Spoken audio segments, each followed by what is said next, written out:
Welcome back to the Touch Tennis Show.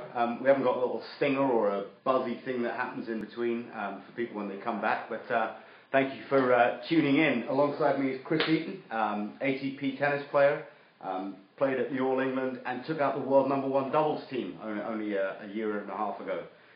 So if you're watching and you've got some questions, I've got one from Ben Smith actually. He's an Australian, and so you're going to have to take it with a pinch of salt. He says, whack it up me and get me warmed up, something like Barbies and shrimps. He says, could you not weight tournament ranking points based on field strength? Love the program. Thanks, we love you too. Well, you know, I think that's the idea of the touch tennis ranking, is that it is, because at the end of the day, the bigger the tournament, the bigger the tournament, the more points you can get. So therefore, again, if you put the prize money up in the bigger tournaments, like you have done, you get the stronger field. So, for example, the strongest field has been the All England, am I right? Yeah. There you go. What was that? The most points you can get? 1,000 points, yeah. Exactly. So that's how it works. So, the stronger the tournaments will all depend on how many points you can get and what the prize money is. I think the problem though with the All England is that absolutely anyone could sign up. So we had bunnies like Emily Webley-Smith, who, I mean, let's face it, although she's top 5 in the women's rankings, I mean, she's choked twice against me really badly. She's been 2 sets to love up once and 2 sets to 1 up once and lost horrifically, and in fact left her in tears. So people like her were playing the event, and so it wasn't that strong a field, I feel. No, but I mean, at the end of the day, it's a lot of people will say the same with sort of in the tennis world, that Grand Slams aren't the strongest tournament and that Master Series are, because you don't have the... Which are the titles you're winning most of the time? In touch tennis, yeah. Yeah, but the Masters fields are the strongest of all. I want to go back a little bit now to your racket thing. And just explain to us with this Babolat limited edition French Open racket that I use, the GOAT. Elliot now has switched to it as well because he felt that he could get more power using my rackets than he could with his pathetic two-hander.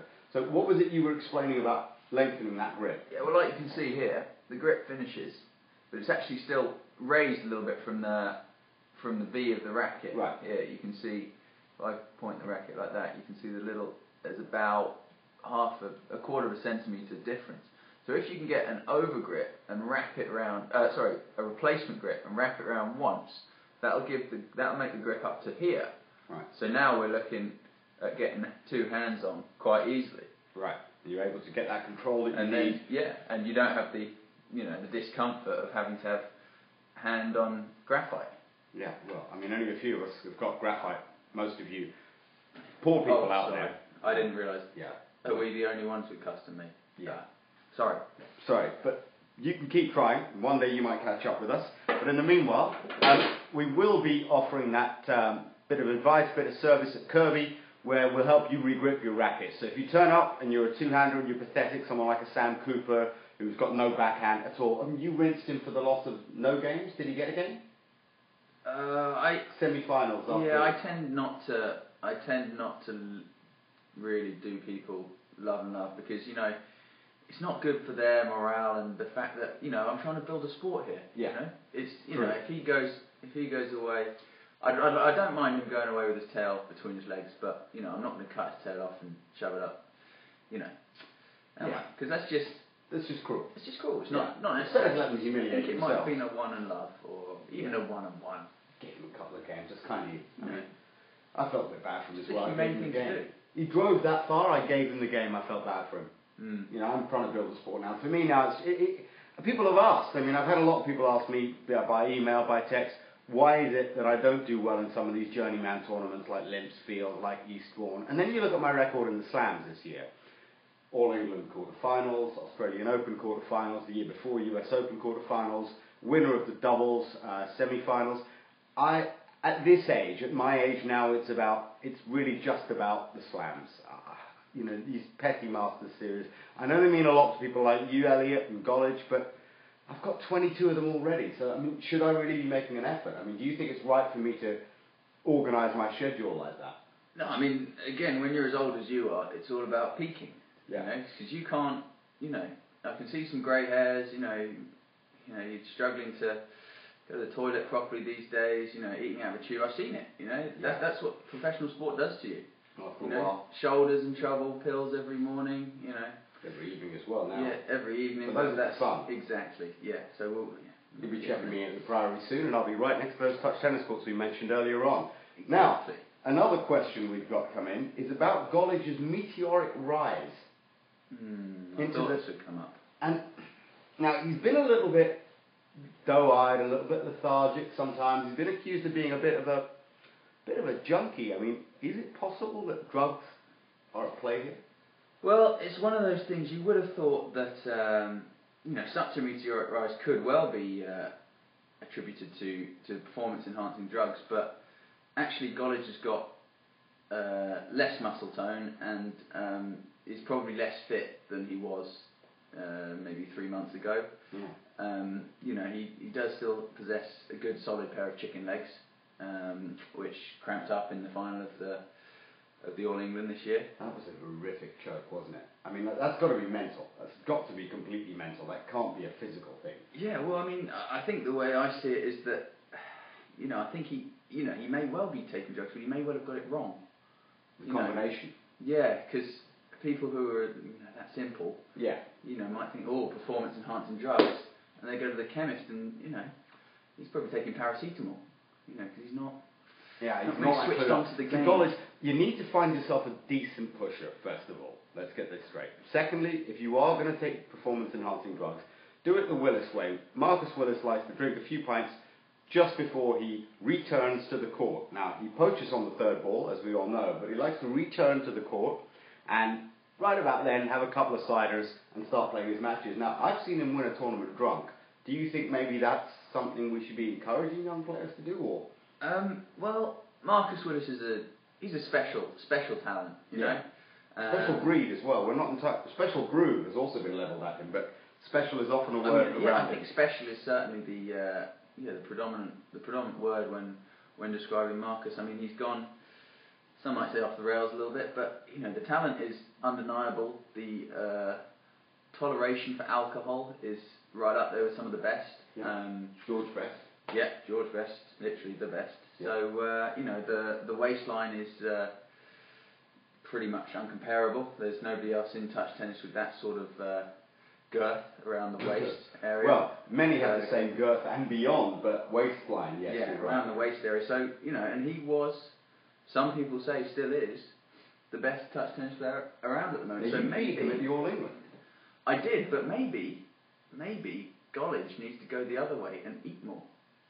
If you're trying to get better, because at the end of the day, the fattest touch tennis player ever is, by far the most dominant. Could well be the best player around. Now, what about Sean Thornley? Sean Thornley's an interesting. I have not played Sean. Some say they wish they were Sean Thornley. He's got a great life. He always seems to have a tan. Lives a great life. Filmer has a lot of respect for him. Cavaday does as well. Some suggestions that he change his surname from Thornley to Curry so that the scoreboard reads Curry and Rice. I thought there was some humour involved in that, but I think it was some dumbass's girlfriend that said that. I don't think either of them are very bright. Mark Ruffle, I think it was. Oh, yeah, well, I don't want to get involved in this sort of...